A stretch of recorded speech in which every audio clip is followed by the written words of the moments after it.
The Midsummer Night's Dream, William Shakespeare. Page 3. The Midsummer Night's Dream. Text of the play. The first quarto edition of A Midsummer Night's Dream was published in 1600 by Thomas Fisher, Thomas, Thomas Fisher, Fisher. The play was entered in the Stationers' Register, Stationers apostrophe, Register, Register, on 8th October 1600. The second quarto, in brackets Q2, was printed in 1619 by William Jaggard, Jaggard, Heminge and Condell, Heminge, and Condell, Condell, two fellow actors of Shakespeare, brought out the first folio edition in 1623. The first folio contains Shakespeare's 36 plays printed from quartos of single plays already published. They also depended on playhouse texts which were made available. The folio, that of the Dream, derives from both these texts. According to Harold F. Brooks, editor of the Arden edition, the first quarto is of the very highest textual authority, since it bears many marks of having been printed from the author's autograph draft. Certainly it was not printed from the prompt book. Modern editor Gray collates the quarto first text and folio text for his edition. Date of composition. Francis Meres, Meres, includes A Midsummer Night's Dream in his Paladis Tamia, Paadis, Paladis Tamia, Tamia, 1598, in the list of 12 Shakespeare plays. Paladis Tamia was entered in the Stationers' Register on 7 September 1598. This proves that it was composed and performed prior to 1598. The exact date of composition is not, however, ascertained, so editors depend on internal evidence for determining the date of composition. In Act 2, Scene 1, Titania refers to the abnormalities of weather caused by their quarrel. Now such a bad summer there was in 1594. Further, in Act 5, Scene 1, we read, "The thrice three muses mourning for the death of learning, late deceased in beggary." This has been assumed to refer to the death of Robert Greene in extreme poverty in 1992. Thus the play must have been written after 1592. Its mask-like character and the blessings of Oberon and Titania in the last act on the three married couples point out that the play was written for a court marriage and was staged on that happy occasion. According to R. L. Rouse, Rowse, the play was written to grace the marriage of the Countess of Southampton, Southampton,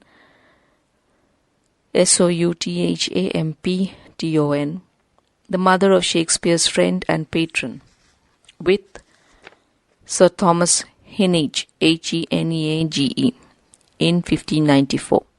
Although Rouse was sure of his contention, but still it was conjecture. Sources. It is said that A Midsummer Night's Dream is the play written by Shakespeare. It is known that Shakespeare never invented his plots. He derived his sources from Holinshed's Chronicle, Plutarch's Lives, and existing romances and novels. In A Midsummer Night's Dream, Shakespeare's inventiveness is fascinating. He used or adapted names, ideas, images, or hints for incidents from various works. He brilliantly fused scattered elements from legend, folklore, and earlier books into an organic whole that remains as fresh and original now as when it was composed. Indeed, a major source for the play is John Lyly's Galatea, Galathea. Shakespeare built up the action in the manner of Lily by balancing a number of self-contained groups, are against the other, and presenting each group in turn. In a more recent essay, Lee Scragg claims that Galatea was much more directly influential on Shakespeare's play in its concern with love, in relation to a pervasive process of metamorphosis. Pervasive process of metamorphosis is within single quotes.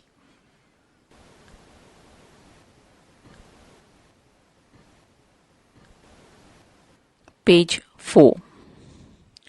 G.K. Hunter pointed specially to Sappho and Phao, Phao, Phao, and Midas, Midas, in which Midas's head is metamorphosed. Act 4, Scene 1, lines 168, into an ass's head, anticipating Bottom's transformation. However, whatever hints Shakespeare picked up from Lily, he developed beyond recognition, so that differences are far more remarkable than similarities. Shakespeare developed the wedding celebrations of Theseus from the narrative in Chaucer's The Knight's Tale, which refers to the conquests by Theseus of the Amazons and their queen Hippolyta, Hippolyta. The same Theseus material, which with addition of references to his other love exploits, can also be found in Plutarch's lives of the noble Grecians and Romans, which Shakespeare knew through Sir Thomas North's translation of 1579. Ovid's Metamorphoses, another book which Shakespeare knew well, is probably the source for the story of the play within the play, Pyramus and Thisbe. The name Oberon derives from the romance Huon of Bordeaux, Huon, Huon of Bordeaux, Bordeaux, translated by Lord Burns, Bernes, and for incidents in Robert Greene's play The Scottish History of James IV, 1590, which turns history into romance. If Oberon comes from romance, Titania comes from classical legend. Titania is a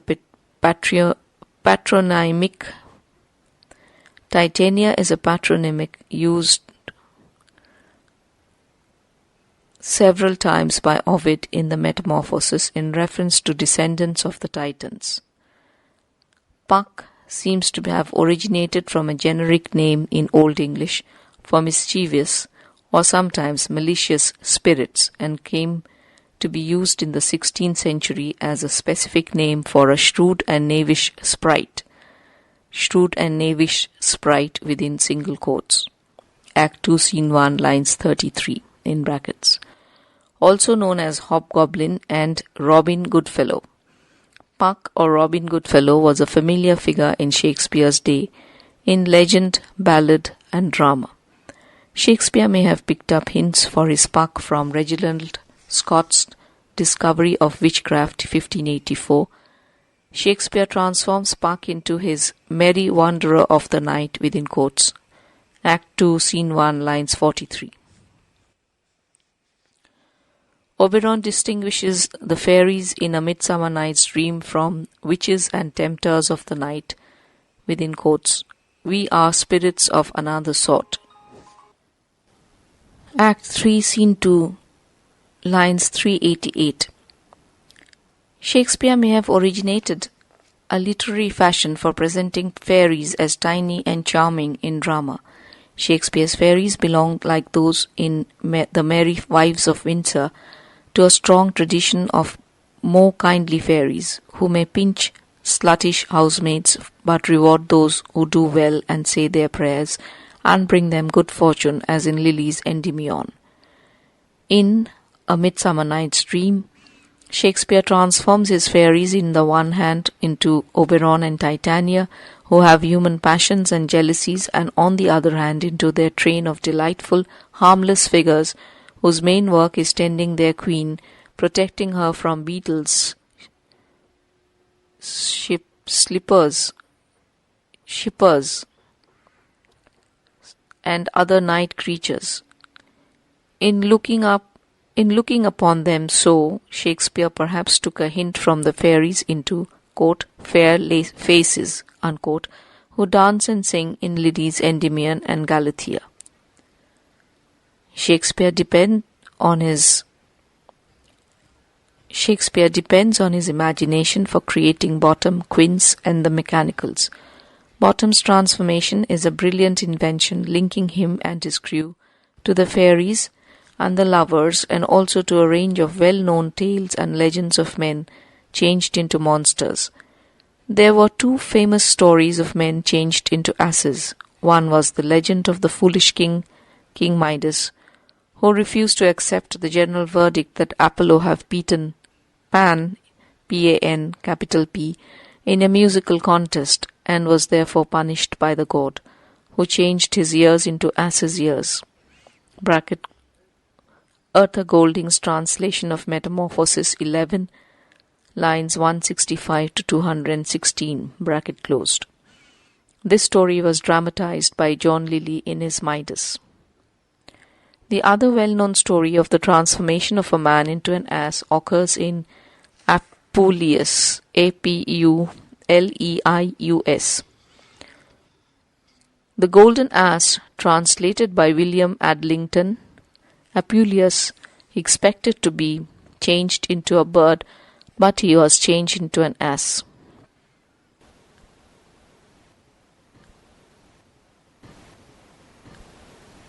Page 5.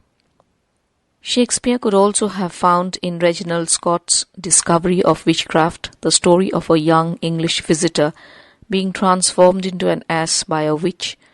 This is the most notable of many changes of shape and transformations in the play, but the most pervasive influence on it is that of Ovid's Metamorphosis, mainly through the translation of Arthur Golding in 1567. One further very specific debt to Golding's Ovid is to be found in Titania's speech on the disorder in nature caused by her quarrel with Oberon in Act 2, Scene 1, lines 81 to 114. However, it is true that whatever hints and suggestions Shakespeare might have taken from tales and legends, the richness and complexity of the play derive from Shakespeare's power of weaving them together into an organic whole, which makes the play so impressive and delightful. A Midsummer Night's Dream on the stage. A Midsummer Night's Dream was probably performed at court on 1st January 1604. In 1692, the play was reshaped into a spectacular opera with music by Howry Purcell, Howry-Purcell, Purcell is another word, and produced by Thomas Betterton as the Fairy Queen. The text was cut and altered, Hippolyta omitted, and the play Pyramus and Thisbe transferred to Act 3. The play was later adapted with variations in the 20th century. Various other operatic adaptations of the play or parts of it were staged in the 18th century. The most notable, David Garrick's version of The Fairies in 1755. The first major adaptation in the 19th century was that by Frederick Reynolds in 1816 at Covent Garden. This operatic version by Reynolds formed the basis of other adaptations before 1840. The acclaimed production by Lucia Vestris in 1840 at Covent Garden was important for restoring most of Shakespeare's text to the stage. She cut only about 400 lines.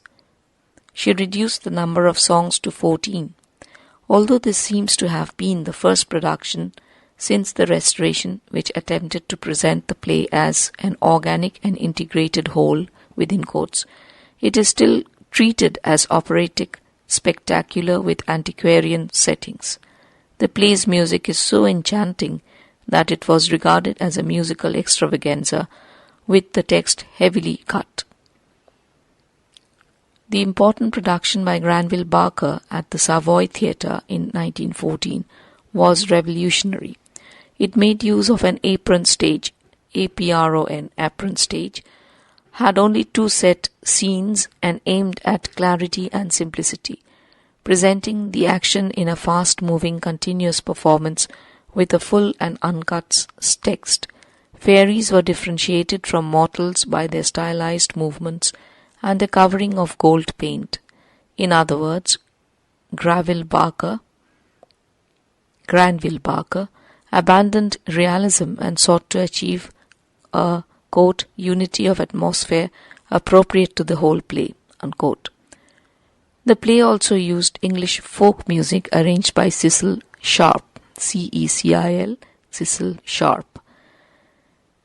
Peter Brook took this further in 1970, the revolutionary implications of Granville Barker's production in his brilliant production of the play with the Royal Shakespeare Company. The production dazzled and delighted the audience. He acknowledged the influence on him of Jan Knott, K-O-T-T, in Shakespeare, our contemporary, who suggested the dark and powerful currents of sensuality. What the stage history of A Midsummer Night's Dream shows is the remarkable strength of theatrical tradition of treating the play as opera and a spectacular entertainment. In fact, critics like Hazlitt and Henry Morley did not have the experience of witnessing or hearing Shakespeare's text acted. This was first made possible by Granville Barker, and serious critical exploration of the play also began in the 20th century.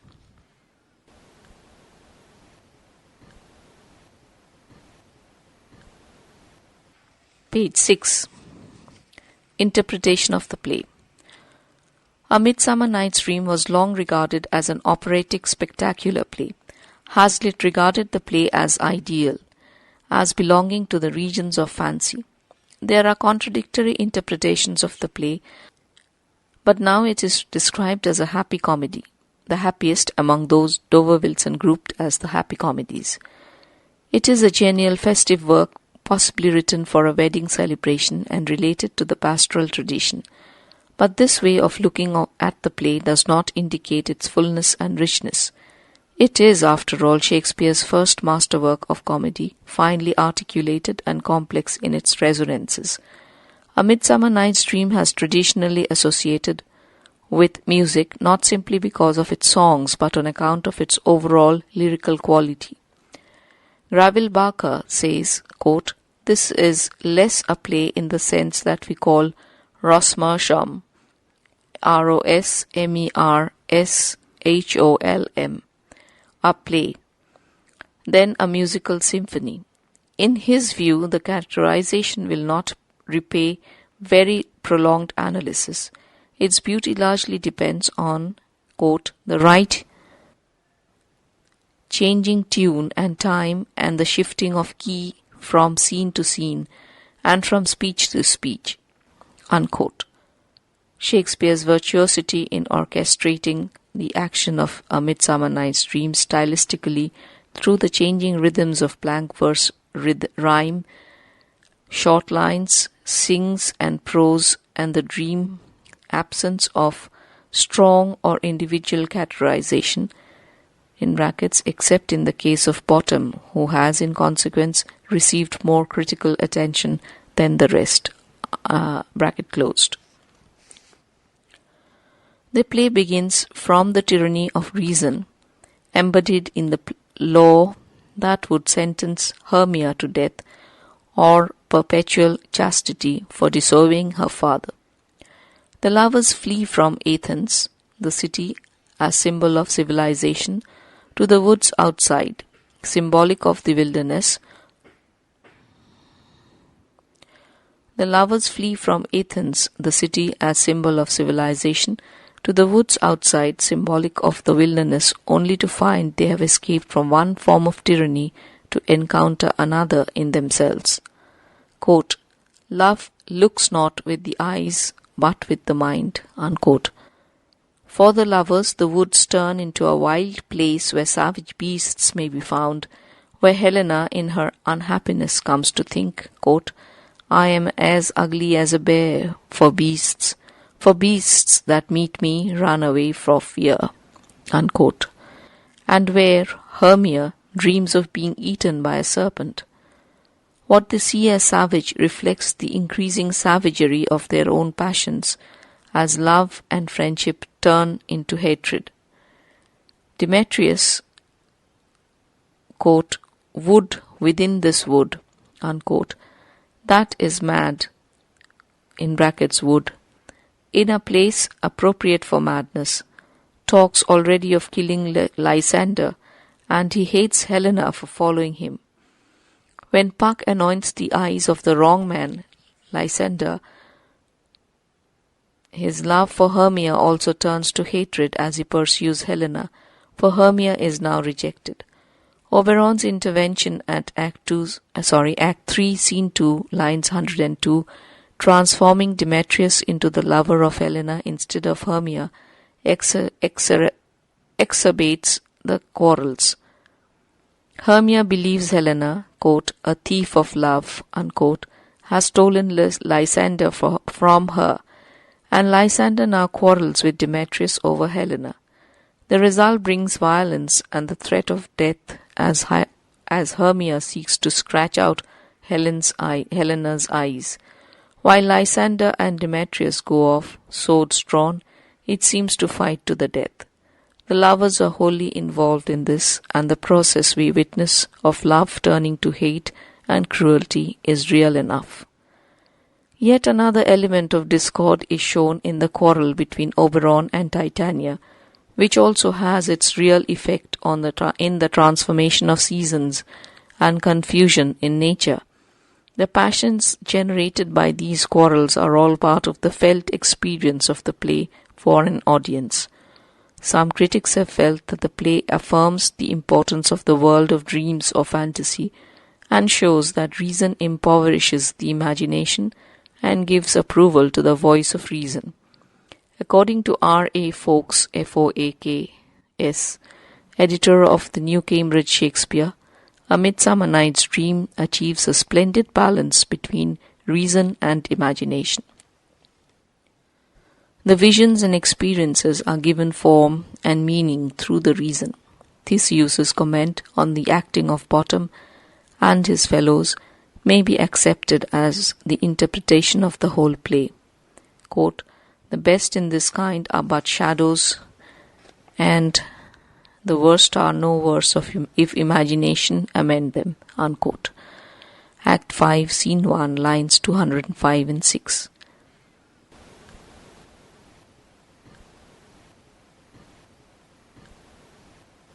Page 7. If imagination is active with its power of amendation, even shadows will be endowed with life. In psychological terms, freedom from restraint merely replaces the tyranny of law by the tyranny of hate and leads in the end to violence and chaos. The return to order in Act 5 fulfills the pattern of the play, which expresses the need for and exposes the limitations of both reason and imagination. The play within the play represents a pair of lovers planning to meet by moonlight at a place which exposes them to wild beasts, and the outcome is comically tragic, as both Pyramus and Thisbe did extravagantly on stage. The playlet thus links with the adventures in Act 1 to 3, turning the comedy what might have been painful. Pyramus and Thisbe fittingly distances through laughter and transforms to delight all the earlier threats of death to Hermia and Lysander and Demetrius as they measured swords in Act 3, Scene 2. At the end of the play, Oberon, Titania and the fairies sing and dance hand in hand in a final celebration of harmony and blessing on the married pairs. So these triumphs of the poet's imagination at the close confirm the stability of the ordered society for which this use and his quote, cool reason unquote, stand, reminding as that of the continuance of society depends on marriage. Puck is left to deliver the epilogue. Quote, if we shadows have offended, think but this, and all is mended, that you have but slumbered here, while these versions did appear, and this weak and idle theme, no more yielding, but a dream. Gentles, do not reprehend. Shakespeare gives Puck lines that relate both to his role as a spirit and to the actor playing the role. The amorous entanglement between the two pairs of human lovers is ultimately resolved by the spirit Puck, who exclaims, Lord, what fools these mortals be. Act 3, Scene 2, lines 114. A Midsummer Night's Dream is not a play which offers much depth of characterization, though it treats with freshness and some power that staple topic of Shakespeare's romantic comedies, love and the vexations of wooing eventually resolved in marriage. The strength of the play lies in the way its delightful fictions and charming poetry, orchestrated superbly into an artistic whole, continually reverberate with profundities that are in the end as far beyond our grasp as Bottom's Dream.